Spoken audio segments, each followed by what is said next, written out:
अस्सलाम वालेकुम स्टूडेंट्स। आज का जो आर्टिकल हम स्टार्ट करने जा रहे हैं वो आपके पास है रेजिस्टेंस, और बाद में हम इस लेक्चर में देखेंगे कि कौन से फैक्टर्स है जिसके ऊपर रेजिस्टेंस क्या करती है, डिपेंड करती है। देखिए बेटा, रेजिस्टेंस का जो आपके पास वर्ड है आप इससे फेमिलियर भी हैं, थोड़ा बहुत मैट्रिक में भी आपने पढ़ा है। तो देखिए बेटा, रेजिस्टेंस आपके पास क्या होती है कि हम जब डिफाइन करते हैं रेजिस्टेंस को तो हम कहते हैं कि जब आप किसी भी इलेक्ट्रॉन्स को एनर्जी सप्लाई करें कि वो किसी भी कंडक्टिंग वायर में पास करे, तो जो उस कंडक्टर में ऑलरेडी इलेक्ट्रॉन मौजूद होते हैं तो वो जब एक्सटर्नल इलेक्ट्रॉन के ऊपर अपोजिशन लगाते हैं, रिपल्सिव फोर्स लगाते हैं, तो हम उसको नाम देते हैं, क्या कहलाता है, रेजिस्टेंस का।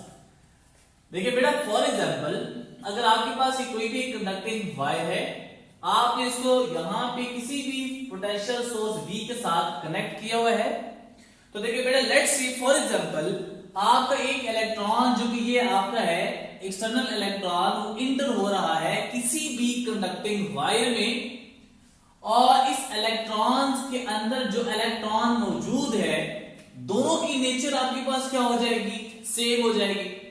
तो जब सेम नेचर के चार्जेस होंगे तो हमने पढ़ा हुआ है कि ये इलेक्ट्रॉन इस इलेक्ट्रॉन के ऊपर जो फोर्स लगाएगा वो कौन सी फोर्स लगाएगा, रिपल्सिव फोर्स लगाएगा। तो अब ये जो रिपल्सिव फोर्स लगा रही है ये कोई भी इलेक्ट्रॉन, इसको हम नाम देते हैं, क्या कहलाता है, ऑपोजिशन। तो जो अपोजिशन एक इलेक्ट्रॉन इंटर होते हुए फेस करता है उस अपोजिशन का नाम क्या कहलाता है, रेजिस्टेंस कहलाता है, जो कि वो एक इलेक्ट्रॉन की मोशन को क्या कर देता है, डिस्टर्ब कर देता है। अब ये चीज आपके पास जो डेफिनेशन है क्या कहलाती है, रेजिस्टेंस कहलाती है। अब किसी सर्किट में अगर रेजिस्टेंस को आपने आइडेंटिफाई करना है कि रेजिस्टेंस लगा हुआ है, तो उस सर्किट में आप देखेंगे ये सिंबल होता है किसका, रेजिस्टर का, और मैथमेटिकली हम इसको जो सिंबल हमारे पास यूज किया जाता है फॉर्मूलेज में, वो आपके पास होता है कैपिटल R। तो देखिए बेटा, आपके पास ओम्स लॉ के अकॉर्डिंग अगर हम देखें तो फॉर्मूला क्या बनता है, R is equals to V divided by capital I, where V is the potential and I is the current। अगर हम यहां से यूनिट निकालना चाहो तो क्या बनेगी, पोटेंशियल यूनिट क्या होती है, वोल्ट, और करंट की आपके पास यूनिट क्या होती है, एम्पेयर। तो volt per ampere is the unit of a resistance, और इसको हम नाम देते हैं, क्या कहलाता है, ओम भी हम इसको कहते हैं। और इस सिंबल को नाम दिया जाता है जिससे हम इसको लिखते हैं, इसको है omega. So omega is the symbol of the unit that is ohm, which is the unit of the resistance. ठीक है, अब हम कुछ देखते हैं कि फैक्टर्स आपके पास है कि जिनको चेंज करने से या मॉडिफाइड करने से आपकी जो रेजिस्टेंस है वो किस तरह चेंज होती है। तो पहला फैक्टर मैं यहां पे सपोज करता हूं कि बेटा आपके पास है एरिया ऑफ द कंडक्टर, कि एरिया आप पहले एक वायर का आपने कंसीडर किया, ये जो वायर है ये लेट्स से मैं कहता हूं बेटा आपके पास कौन सी वायर है, थिन वायर है। ठीक है, थिन वायर है, तो अगर थिन वायर से अगर आप देखिए इसको आप किसी भी कनेक्ट कर दे किसी भी बल्ब के साथ, तो आप देखेंगे, और जब आप इसको पोटेंशियल सोर्स सप्लाई करेंगे तो आप देखेंगे इस बल्ब की जो आपके पास रोशनी है वो आपके पास क्या हो जाएगी, कम हो जाएगी। ठीक है, लेकिन अगर आप इसकी जगह ये वायर यूज करें जिसका एरिया ज्यादा है, यानी थिक वायर है, तो अब आप जब इसको यूज करेंगे किसी भी सर्किट में तो आप देखेंगे कि इसकी जो ब्राइटनेस है वो पहले के मुकाबले में आपके पास क्या हो जाएगी, ज्यादा हो जाएगी। अगर हम इस तरह देखें तो एरिया के साथ रेजिस्टेंस का क्या रिलेशन आ रहा है, इनवर्स रिलेशन आ रहा है, कि अगर आप एरिया को बढ़ाएंगे तो रेजिस्टेंस क्या हो जाएगी, कम हो जाएगी। अगर आप एरिया को डिक्रीज करेंगे तो रेजिस्टेंस की वैल्यू क्या हो जाएगी, डिक्रीज हो जाएगी। सो R इज प्रोपोर्शनल टू 1/8, इसको मैं नाम दे दिया, आपके पास क्या इक्वेशन 1 आ गई। दूसरा फैक्टर आपके पास क्या है, लेंथ ऑफ द कंडक्टर। मैं कोई से भी दो कंडक्टिंग वायर जो कि सेम नेचर के है चूज करता हूं। पहले केस से मैंने क्या किया हुआ है कि बेटा आपकी जो लेंथ है किसी भी वायर की, वो मैं सपोज करता हूं बेटा ये लेंथ आपके पास है 5 मीटर। लेंथ मैं सपोज कर रहा हूं कितनी है, 5 मीटर है, और इसमें जो नंबर ऑफ इलेक्ट्रॉन्स आ रहे हैं मैं सपोज करता हूं बेटा यहाँ पे इलेक्ट्रॉन्स की तादाद कितनी है 5 है। तो बेटा देखिए कि अगर आप एक इलेक्ट्रॉन यहां से इंटर कर रहे हैं तो जाहिर बात है वो 5 इलेक्ट्रॉन उस एक्सटर्नल इलेक्ट्रॉन के ऊपर रिपल्सिव फोर्स लगाएंगे और फिर वो इस एक एंड से लेके दूसरे एंड तक पहुंचेगा। तो देखिए बेटा कि अगर वो टाइम ले रहा है, लेट्स से मैं कहता हूं बेटा कितना ले रहा है कि 2 सेकंड आपके पास यहां से वो गुजरने के लिए ले रहा है इस एक एंड से लेके दूसरे एंड तक। अब आपने क्या किया हुआ है कि लेंथ को आपने क्या कर दिया, इंक्रीज कर दिया। तो बेटा इसमें पहले अगर देखें कि मैंने लेंथ आप 2 मीटर एक्स्ट्रा लगा दी है तो टोटल आपके पास ये हो गई 7 मीटर उसकी क्या हो गई, लेंथ हो गई। तो 5 मीटर तक इलेक्ट्रॉन्स कितने आ रहे थे, 5 इलेक्ट्रॉन्स आ रहे थे। अब जो 2 मीटर आपने एक्स्ट्रा लगाई है, मैं सपोज करता हूं उसमें इलेक्ट्रॉन्स की तादाद 3 थी, अब वो ज्यादा हो गई है। तो टोटल इलेक्ट्रॉन्स की तादाद यहां पे कितनी हो गई है, 8 इलेक्ट्रॉन्स हो गए। अब जब एक इलेक्ट्रॉन यहां से इंटर होगा तो पहले उसको 5 इलेक्ट्रॉन्स की मुजाहमत का फेस करना पड़ता था।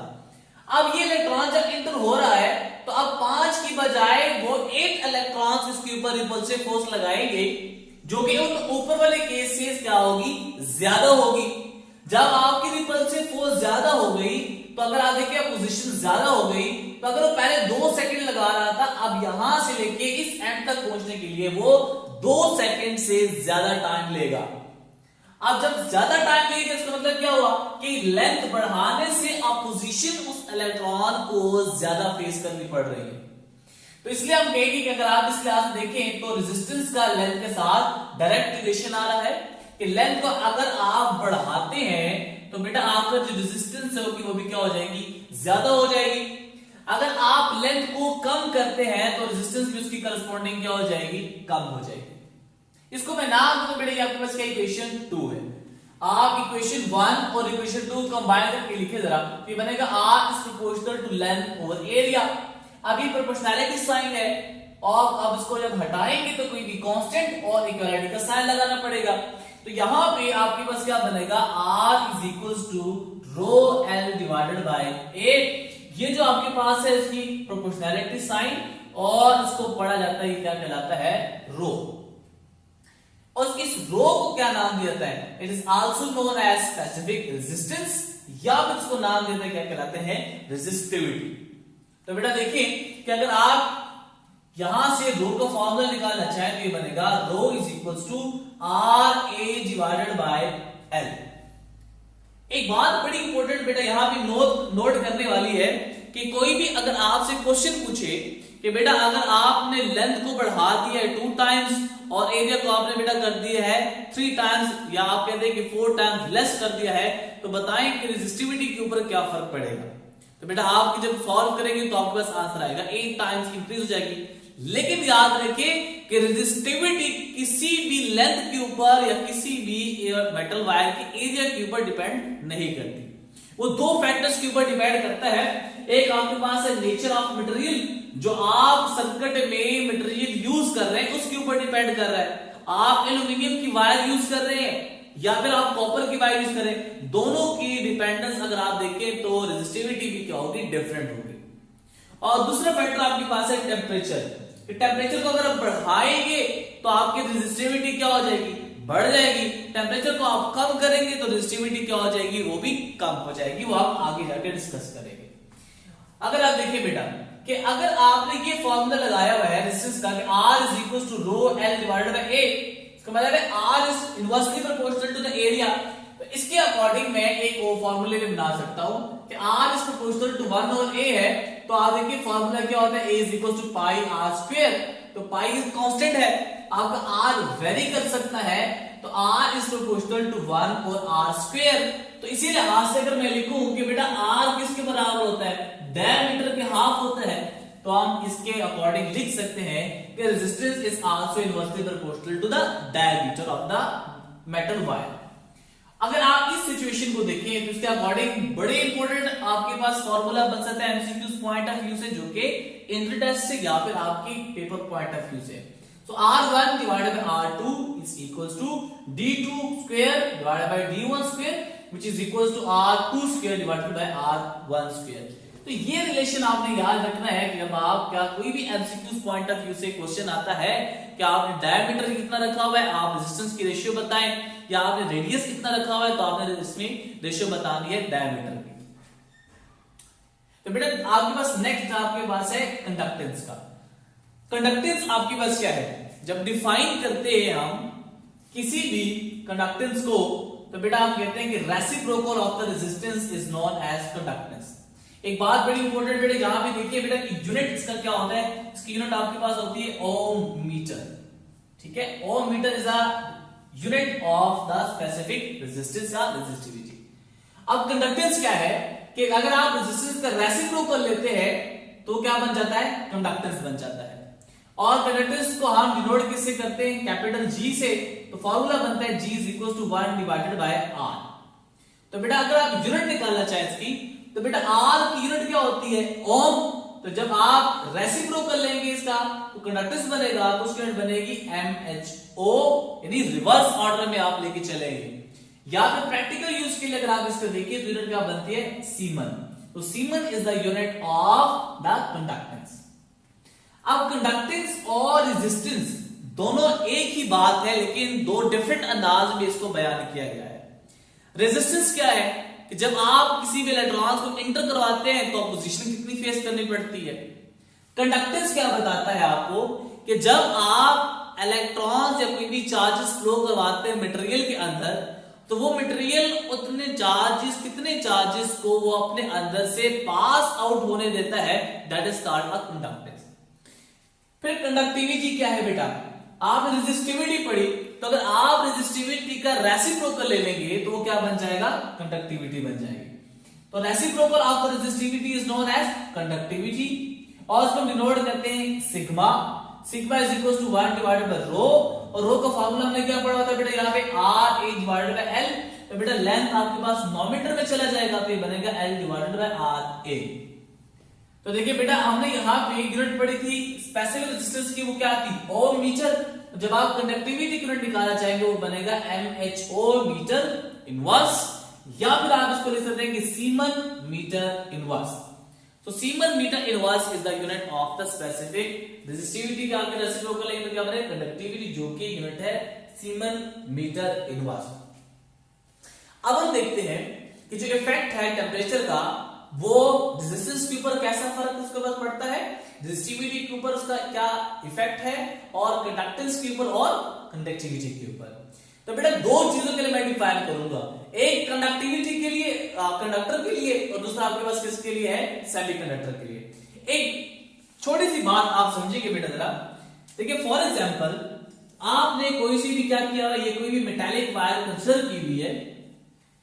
अब यहां पे टेम्परेचर 25 डिग्री सेंटीग्रेड जो कि नॉर्मल टेम्परेचर है, उसमें इलेक्ट्रॉन्स की जो काइनेटिक एनर्जी है, जो वाइब्रेशनल काइनेटिक एनर्जी है, वो कुछ अगर आप देखें क्योंकि उसकी एनर्जी कम है तो वाइब्रेट करेगा अपनी ओरिजिनल पोजीशन से, लेकिन बहुत कम करेगा।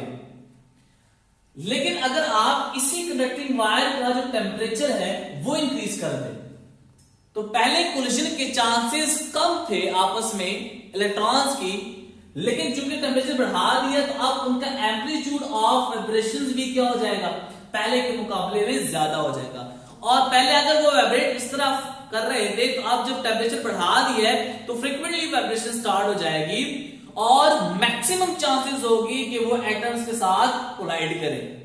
तो जब मैक्सिमम चांसेस होंगे कोलिजन्स के तो वहां पे रेजिस्टेंस या रेजिस्टिविटी की वैल्यू भी क्या हो जाएगी, ज्यादा हो जाएगी। तो अगर आप देखिए बेटा कि किसी भी कंडक्टिंग वायर के लिए अगर मैं बात करूं तो बेटा टेम्परेचर का डायरेक्ट रिलेशन बनता है रेजिस्टिविटी के साथ, रेजिस्टेंस के साथ, और उसका इनवर्स रिलेशन बनता है किसके साथ, कंडक्टेंस के साथ, और उसका इनवर्स रिलेशन बनता है किसके साथ, कंडक्टिविटी के साथ। ये कौन सा आपके किसके लिए है, फॉर कंडक्टर्स के लिए। लेकिन अगर आप सेमीकंडक्टर्स के लिए बात करें तो बेटा एमसीक्यूज में आपके पास आ सकता है इसमें से चार में से कोई भी। तो बेटा सेमीकंडक्टर्स के लिए टेम्परेचर का इनवर्स रिलेशन होता है किसके साथ, कंडक्टिविटी के साथ, उसका इनवर्स रिलेशन होता है किसके साथ, कंडक्टेंस के साथ, और उसका इनवर्स रिलेशन डायरेक्ट रिलेशन होता है किसके साथ, ये आपका बनेगा बेटा किसके साथ, ये कंडक्टेंस और रेजिस्टिविटी के साथ। यानी अगर आप देखें कि रेजिस्टिविटी और रेजिस्टेंस के साथ इनवर्स रिलेशन और यहाँ पे कंडक्टेंस और आपके अगर आप देखें कि कंडक्टिविटी जो कि बेटा आपका सिग्मा है उसके साथ उसका रिलेशन क्या बनता है, डायरेक्ट बनता है। तो ये बड़े इंपॉर्टेंट आपके रिलेशन है बेटा एमसीक्यूज पॉइंट ऑफ व्यू से, जो आपने याद रखने हैं। अब ये बेटा आपके पास था थ्योरेटिकल पोर्शन जो कि आपके रेजिस्टर, इफेक्टेंस और फैक्टर जो आपके पास थे, और कंडक्टर और कंडक्टेंस के बारे में और कंडक्टिविटी के बारे में पढ़ा। अब हम एमसीक्यूज करते हैं जो बहुत इंपॉर्टेंट आपके एमसीक्यूज हैं। एक एमसीक्यूज है कि बेटा अगर आप लेंथ को बढ़ा रहे हैं, that is if length of the wire becomes doubled by stretching then R will be, और ऑप्शन आपको दे दे doubled, half, 4 times, remain same. इसी तरह का एमसीक्यूज है कि if length of the wire is doubled by keeping the area same then R will be. इन दोनों एमसीक्यूज की स्टेटमेंट में जरा गौर करें तो बेटा सिर्फ स्ट्रेचिंग का वर्ड आपका नहीं है। पहले बेटा मैं इसको सॉल्व करता हूं जो आपने ये वाला एमसीक्यूज है। तो बेटा देखिए आपने पढ़ा है कि R is equals to rho L divided by A, और इसी करस्पॉन्डिंग ये पहले आपके पास है रेजिस्टेंस, तो R prime is equals to rho L prime divided by A prime will be the new resistance. Condition क्या गिवन है कि आपने लेंथ को क्या किया हुआ है, डबल किया हुआ है, दैट इज L प्राइम को आपने डबल किया हुआ है और A प्राइम को आपने क्या रखा हुआ है, सेम रखा हुआ है। एरिया को आपने नहीं छेड़ा, वो कांस्टेंट है। तो बेटा क्या बनेगा, R prime will be equals to rho into L prime की जगह आ जाएगा 2L और आपका A प्राइम A के बराबर है। तो अगर आप देखिए तो बेटा बनेगा R prime is equals to 2 times of R, यानी रेजिस्टेंस अगर आप देखें तो वो आपके पास क्या बन गई है, डबल हो गई है। किसके करस्पॉन्डिंग, अगर आपने लेंथ को क्या कर दिया है, बढ़ा दिया है। ठीक है, तो इसका मतलब है कि इसमें जो ठीक ऑप्शन बनेगी वो आपके पास कौन सी बनती है, यहाँ पे ए ऑप्शन आपकी करेक्ट होती है जो कि डबल है। अब देखिए बेटा ये जो एमसीक्यूज है इसमें आपने बात को याद रखना है, बड़ी इंपॉर्टेंट बात यहां पे वो कर रहा है कि लेंथ को आप डबल कर रहे हैं बाय स्ट्रेचिंग। तो जब आपका स्ट्रेचिंग का वर्ड आ जाएगा तो याद रखें कि जितना आपकी लेंथ में इजाफा हुआ है that is L prime 2L के टाइम्स के बराबर हो गया है, तो एरिया भी उतना टाइम्स ही क्या हो जाएगा, रिड्यूस हो जाएगा। स्ट्रेचिंग से लेंथ में इजाफा हो गया है लेकिन उसका एरिया आपके पास उतने टाइम्स ही क्या हो जाएगा, वो लेस हो जाएगा। अब यहां पे वर्ड यूज कर रहा है डबल्ड का, तो एरिया उसकी करस्पॉन्डिंग क्या हो जाएगा, वो हाफ बन जाएगा। अब आप इसको सॉल्व करें जरा बेटा, तो ये बनेगा R prime is equals to rho L prime divided by A prime था, तो ये बनेगा बेटा रो L प्राइम की जगह हम लिख सकते हैं आपके पास क्या हुआ है 2L, और बेटा A प्राइम की जगह हम लिखेंगे A डिवाइडेड बाय 2, तो ये 2 डिनोमिनेटर में चला जाएगा, तो ये बनेगा R prime is equals to 2 आपका डिनोमिनेटर में चला गया, वो आ गया, और 2 बेटा आपके पास ये डिनोमिनेटर में ऑलरेडी मौजूद है और रो L डिवाइडेड बाय A बच गया। अब मजीद इसको सिंपलीफाई करें तो ये क्या बनेगा, R prime is equals to ये 2 2s are 4, और बेटा ये rho L divided by A ये किसके बराबर है, R के बराबर हम लिख लेते हैं, तो बनेगा R prime is equals to 4 times of the initial resistance. तो अगर आप इसके ऑप्शन देखिए तो क्या बनती है, सी ऑप्शन आपके पास बनता है जो कि 4 टाइम्स है। यानी जब स्ट्रेचिंग का वर्ड यूज करेगा तो आपने एरिया को भी याद रखना है कि जितना आपका लेंथ में इजाफा हो रहा है उतने टाइम्स एरिया भी क्या हो जाएगा, लेस हो जाएगा। तो ये कुछ बातें थी आपके पास किसके बारे में, रेजिस्टेंस, स्पेसिफिक रेजिस्टेंस के बारे में, फिर हमने बात की कंडक्टेंस के बारे में, फिर हमने बात की किसके बारे में बेटा, कंडक्टिविटी के बारे में, और फिर बड़ी इंपॉर्टेंट आपके पास फैक्टर देखे जो हमने टेम्परेचर के लिहाज से देखी for a conductor and for a semiconductor. उम्मीद है बेटा आपको ये लेक्चर समझ आया होगा। नेक्स्ट लेक्चर में हम एक नए आर्टिकल के साथ हाजिर होंगे। नेक्स्ट लेक्चर के तब तक के लिए फिर अल्लाह हाफिज।